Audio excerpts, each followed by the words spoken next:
Hello, my lovely students. How are you? Today we will complete Unit 4, TV Around the World. Lesson 3, Grammar, page 56 and 57. Today we will use direct and indirect object 2 and 4 before indirect objects. We also complete the conversation with 4 or 2. Finally, we will rearrange the words to create 2 sentences. At first, let's ask a question. What is a direct object? A direct object is a noun or a pronoun that receives the action of a verb. Noun like Ahmed, Ali, Ragat, school, or house, but pronoun like him, them, her. Is it clear? A direct object answers the question what or who. For example, John wrote the poem. What did John write? He wrote the poems. So the poem is direct object. Direct object. D-I. D is the abbreviation of direct and O for object. Another example, John likes his new teacher. Who does John like his new teacher? Excellent. So it's called what? It's called direct object. Great job. Direct object. D-O. What about indirect object? An indirect object tells to whom or for whom the action done. There must be a direct object for there to be an indirect object. For example, John wrote the poem for his mother. The poem is direct object. Excellent. Now, for whom did John write the poem? Excellent. For his mother. So his mother is an indirect object. Indirect object. I for indirect, O for object. John reads the poem to the audience. To whom did John read the poem? To the audience. So the audience is indirect object. I-O, indirect object. You understand? If there is a proposition like to or for, the indirect object goes after the direct object, okay?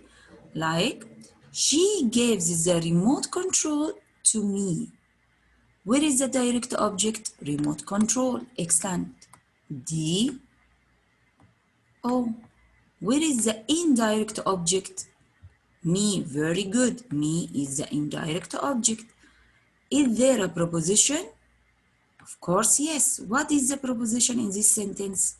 To. Very good. If there a proposition like to or for, so the indirect object comes after the direct object.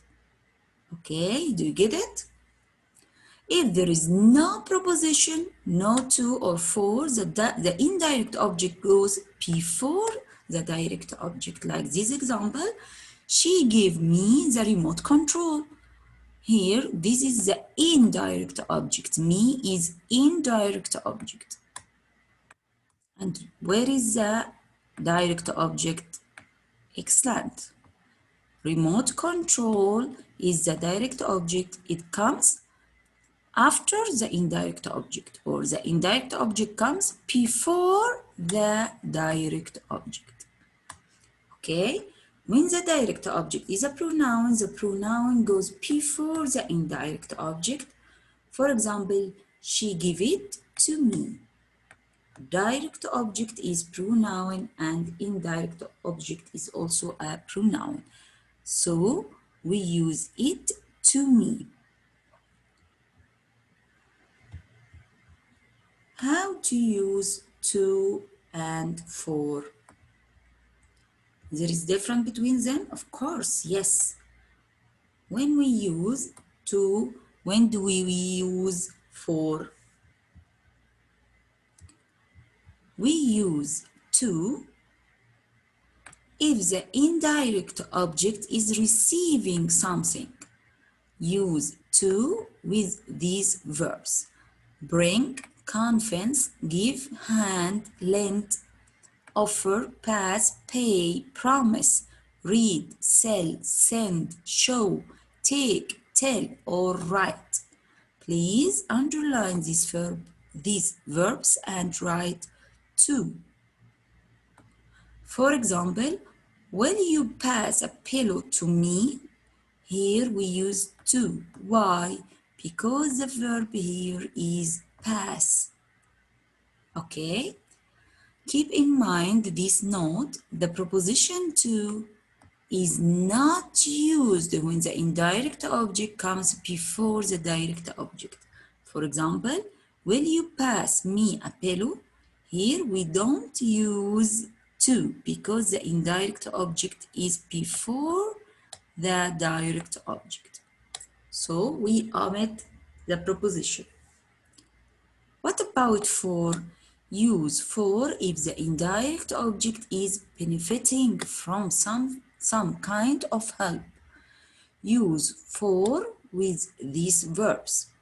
Book, build, buy, cook, find, get, keep, leave, make, order, and receive. Okay, underline these verbs and write for. For example, my parents bought a new TV for me. Here we use for. Why? Where is the verb? Perfect. Bought.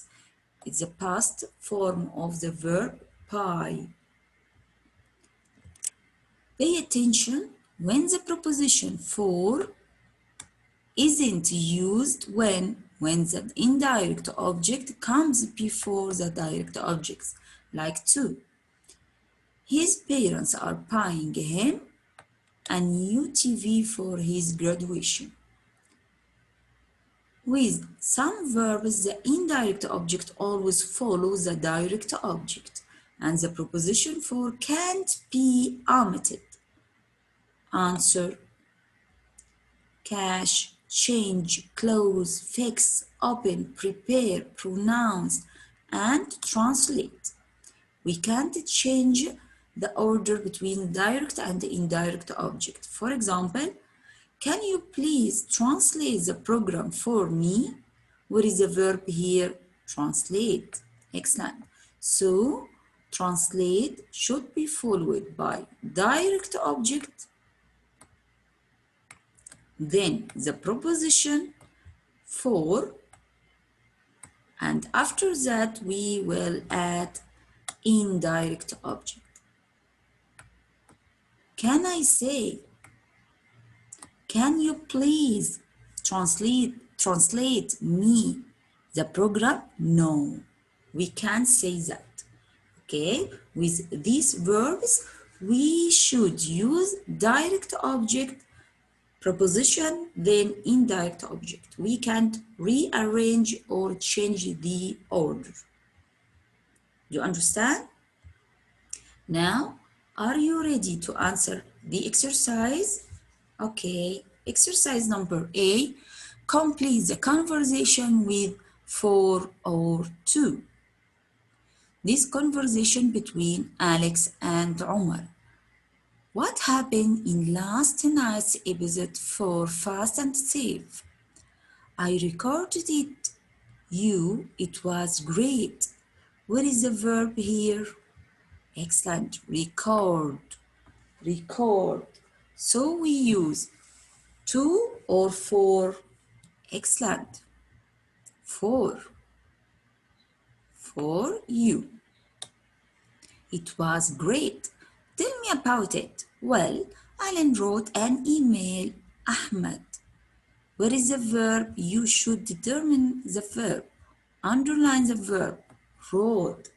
Excellent. So we will use for or to. Very good, my dear students. To. confess him. Where is the verb? We should underline the verb confessed. Very good. Confess to. Confess to.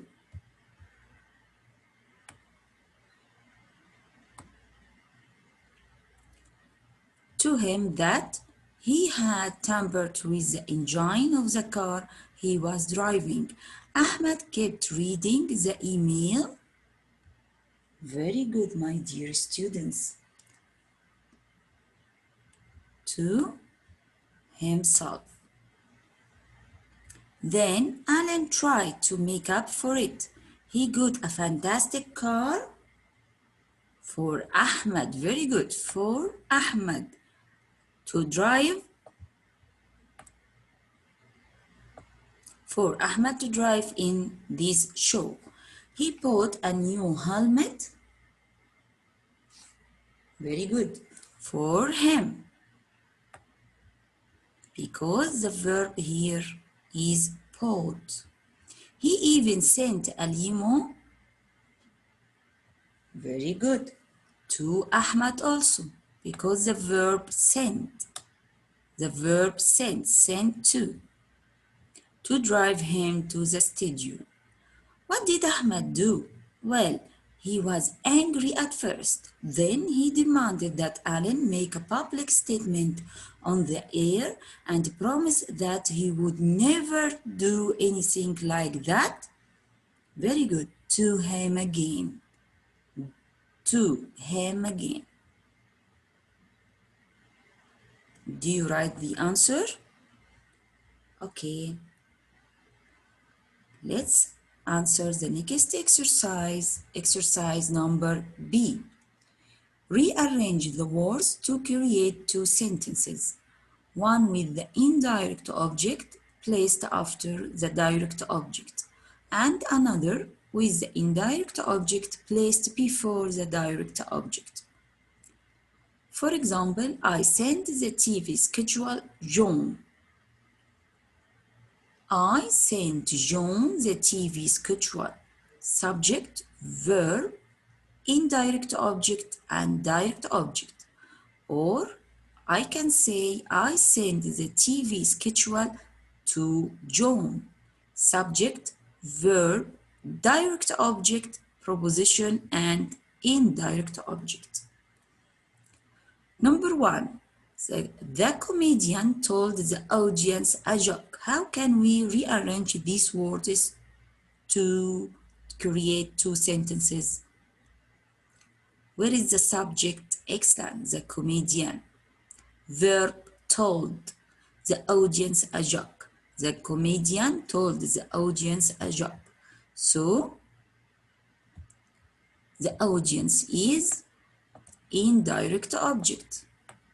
And a joke is direct object. So we don't use preposition. We don't use to or for. Or we can use to or for, like this sentence. The comedian told a joke to the audience.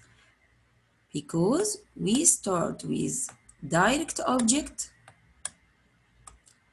then the preposition to, and indirect object. Is it clear now? Okay, who can answer number 2? A glass of water. The talk show host poured the celebrity. Where is the subject? Where is the verb? Excellent. The talk show host is the subject. Poured, verb. The celebrity, a glass of water. Indirect object and direct object. Or we can say the talk show host poured a glass of water for the celebrity. Number 3. The sitcom dad gave his wife his wallet. The sitcom dad gave his wife his wallet. Excellent. Indirect object and direct object. Or we can say the sitcom dad gave his wallet to his wife. We use the preposition to because the verb here is give or gave. Number 4, his cheese, the cat, the cartoon mouse offered. The cartoon mouse offered the cat his cheese. Here we start with indirect object, then direct object without preposition. Or we can say the cartoon mouse offered his cheese to the cat. Direct object, preposition, and indirect object. All of you understand? Okay, take care of yourself and goodbye, my dear students.